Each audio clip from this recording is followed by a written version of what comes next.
From page 141. Now that the traffic rules were never observed, they were just but mere suggestions on our government papers that nobody will follow or observe and take it to the seriousness it deserved, such that our bus conductors, sikuku,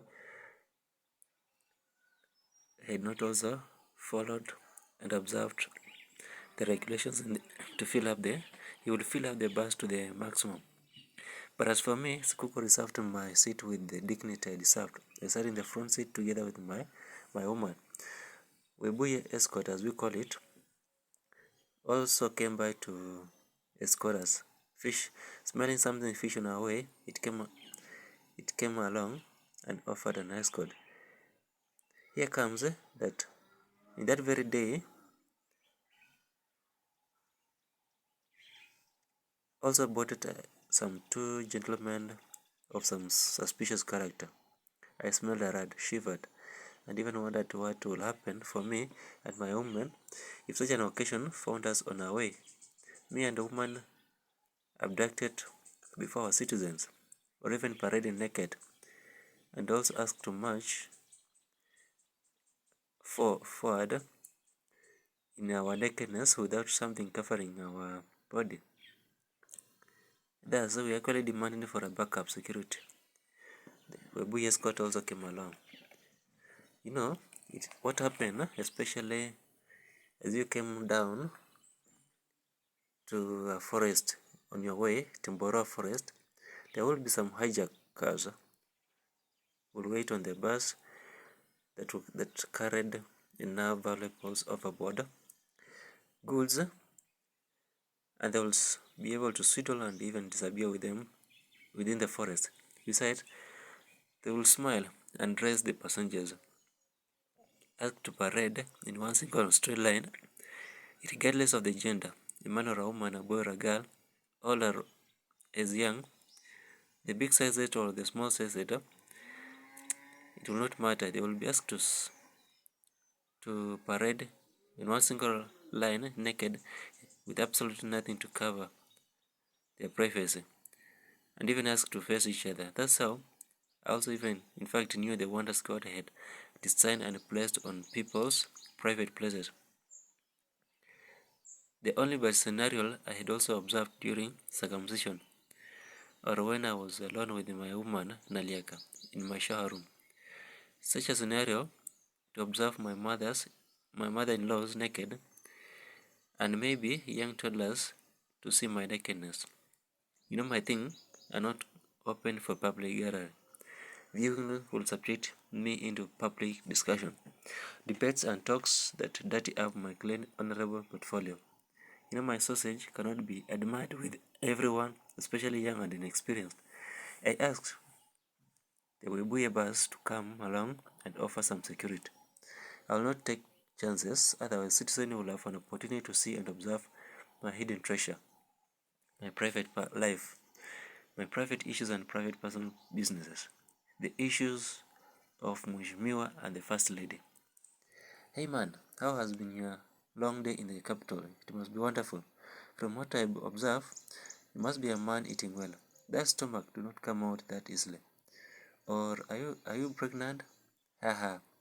At last Kuku broke the dome silent.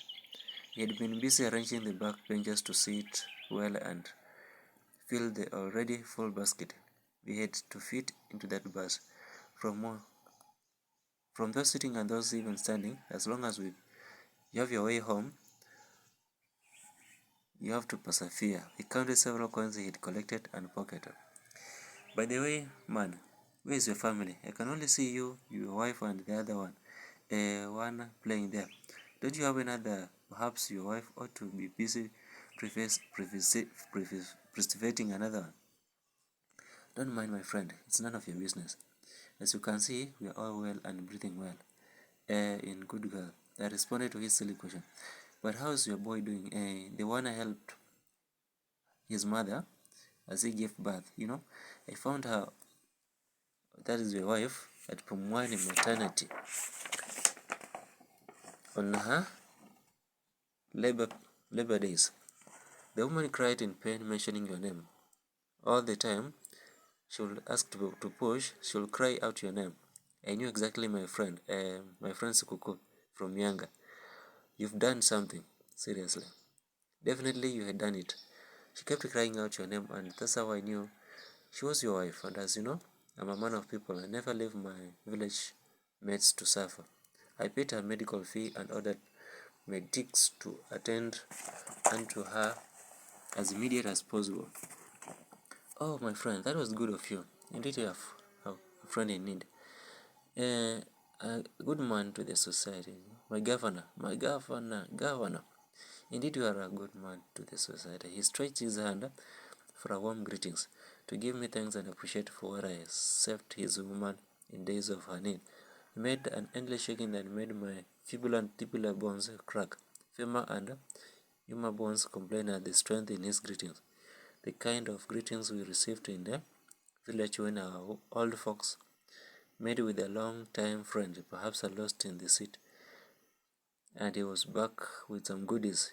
You can't fail to donate something to the old person's hand before he releases you. Thereafter, he or she will spat on that leaf, as they call it, and bless it. Let God bless the source of this leaf and rain more of such leaves. That way, we may harvest more of this kind. I also did the same to appease the god. I dished him a 50 bob note to his shaking hand. Then he shouted more of my praises, Governor, Governor, Governor. To an extent, half of the passengers craned their eyes to see through what had transpired in the front seat. So, no. He could not let go of my hand and kept shouting his greetings. Many more craned their eyes, those who had already heard of me and also those who had been caught up with the commotion in the front seat. They popped their eyes almost to fall in their socket just to have a glimpse of the man known as Governor, how he might look like.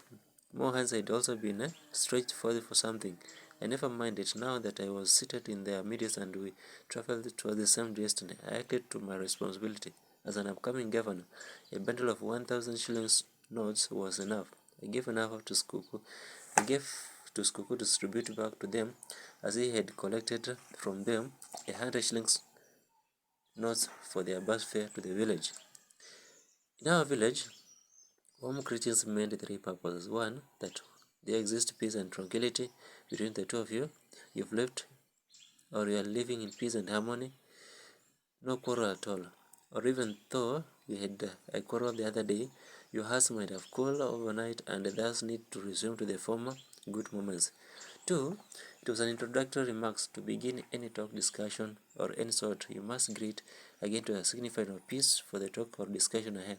That meant that the day's agenda were for the good purpose, especially between warring communities. Thirdly, it was meant to appease someone into his nerve that he was recognized under his portfolio, as anyone was meant to appease someone under his nerve that he was recognized to his portfolio, that person was of a higher position and most likely blessed with some coins. He was meant to realize that he was acknowledged and for him to drop something into the hands that shook him in appreciation. In return, that hand do not go for free. It must pluck some leaves from the coconut. I mean, such greetings unallowed. You won't fail in response, giving something with the equal respect you've been accorded. Dish something to his hand or her hand. Now that you asked of my boy, he's fine. In fact, he has grown into man. He helped Wise build these story buildings you can see growing up. He also takes part in it. Can you imagine? I never taught him anything, but life in itself taught him to survive. He has grown through the hardest way. Very early in the morning, he wakes up to find his way to the Jengo. He began assisting. He was a trainer, picked the heavy bricks, shoulder it, and climbed over for the third floor. He will place it well for the masonry to do the cementing. But these days, I'm told he could fix them himself. He had learned bit by bit to handle the trowel, mix up the cement and sand and ballast, and fix those bricks. Man, I tell you, he's a hard-working boy. He tells me he will take up building and construction for his engineering courses at the university level. Will you remind me of his name? Perhaps I will need him in my project. I inquired of his name. Don't mind about his name. He must be called something to do with C, either Charles, Christopher, Chepkoech, Chepyoset, or anything that begins with the letter C. As you know, he was born to my wife, number 3, and as for me, to be able to name my to be able to differentiate my kids, I will name after their women. Kids from my first wife will always take the letters from A, those of my second wives will take the letters B, and those of the third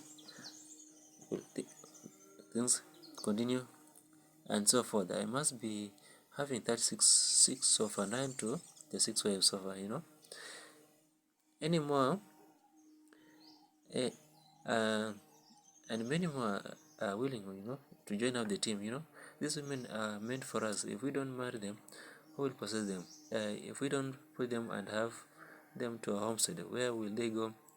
And somehow who will cater for their needs? Recently, we bought a piece of farm in Cherangani Hill, precisely at Kitale on your way to Lodwar. In fact, I need the 10th woman to live there and tend that farm.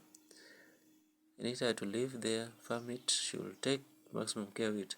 He paused and took a long sip of Coca-Cola, a soda he had walked along with to quench the thirst for such a long and dusty road, full of potholes that makes it a long journey to the village. He took another sip before embarking into his narration. He's a man who can talk all day and night. As long as there was a topic of discussion, he will let his mouth talk before he'll think. He will leap before he thinks, phrasing his observation in different versions, young and in old version. He was a man who had lived long, traveled along a lot, and saw so much for his days. Thus he knew much about our country. He can as well tell you about the Kiamba, the Mall, and the Albagon Post election fallacies. How those villages were set ablaze and burned people in charge after political retaliations between the Kikuyu and the Kalenjins. But most important, if I found a woman who persevere, that will be fine, Women of these days are warm. They can't wait on their men. Once you go out to look for something for the table, she also move out to go and find something extra for her warmth. Some such to keep her breasts alert, soft and tender. But man, me very well, Sikuku, the grandson to a non-nonsense man, Mr. Tolino from Kakamega, where my mother comes from. I guess I took to the blood of my maternal uncles. No nonsense people. I'll kill someone if I found my own woman cheating on me. Anyway, tell me something about yourself. Have you added another one? Or just only this single one playing around? You can't be that serious with yourself. Children of these days are so weak. A mild pneumonia takes out a kid's life. Now tell me, such a single egg if it drops, you won't pick anything from the ground. He paused to listen, somehow curious to hear my feedback. He knew already an answer. He burst into an awkward laughter and stared a sneer look to me. Such men who ask rhetoric questions pisses me off. His wrinkled face of uncountable problems projected to blue. A monster of a humankind with many problems written at the back of his mind, an immortal of its nature, hardened by the straight life, never minding his provocative words of his lips. Talk of my family as though trash. He was now beginning to step on my toes, and if he can't wash his filthy mouth, sooner or later he will feel a pinch on his buttocks, feel the wrath of an honorable member in the society. Honorable, what do you have to show off? If pneumonia takes him away, it will take you another time again from Lamua here in law to conceive and bring up another one like this. What are you trying to insinuate? Are you trying to insult me? Mind your language, bro. You tell me that you take maximum care of all your 30 plus children. Do you know how they eat, dress, and even go to school? Hey, my friend, I do care. But do you think all this that is necessary? Look at those young ones in the street of Nairobi. Where were they born from? Were they born from dogs? No. Someone took an initiative to pregnate a woman. One day, a whole man like you, took his time and strength and slept onto a woman to plant a seed, and that woman conceived to give birth to a child. But poor planning, he failed that woman. He left that woman attended to. He never cared for pregnancy responsibility. For instance, he never gave her a place to farm. grow crops, and even feed herself and the child to be born. He never provided a cow to produce milk. That's how you could find some women in poor health carrying a heavy luggage in their stomach. Basically, she must be a woman carrying some body's blood but never married to that man. That's how they end up in the street, negligious to some fathers, or some fathers who just enjoy the pleasure moments with the woman and never care to know the warmth she carried. You tell me, where is the child you gave pregnancy to the woman from the lake? You see how responsible you are? I will give birth to 60 plus children, and none of them will be found in the street. None of them will you hear he had slept hungry. By the way, I need to read quick before menopause requests me to surrender the sweet things. What if it was the stupidity of the woman that led those kids to be found in the street of Nairobi? A woman conceived and yet she was not ready to or prepared to be married. I tried to convince myself that perhaps perhaps I was not the one to blame. I never wished to be part of the accusation and played a role to the father of many young fatherless kids in the street.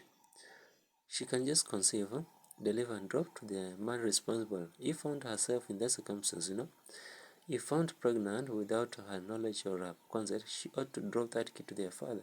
For instance, Moses had forced many to sleep with him. What if he had planted seeds without women's consent? That is what I am trying to tell you. Someone between the two must have been stupid, or both of parents were stupid, A bird of the same feathers will mingle with one of its kind, but one should be clever to lead the other fool. If dangerous, it's dangerous for the two blind persons leading each other. Where do you go when you do not know where you are actually going? I took control of all women and showed them where, gave them direction on how to live, farm, and grow crops. They smile whenever they see me. You see, I don't struggle with life, with the petty things like love, darling sweetheart. Let her be a woman carrying your blood. She'll always be reminded the man behind the strokes that gave birth to her children. She will never forget you. Mr. Sikuku never ceased to turn off his radio. He amused me with lots of insight about polygamy and extended family that required prayers to stand strong. He was a king of his kind in the generation of love and passion, reigning the cloud. A woman will want to possess a man for herself. Men are also jealous. No man will accept to share his wife with anyone else. He wants to make love with the one as much as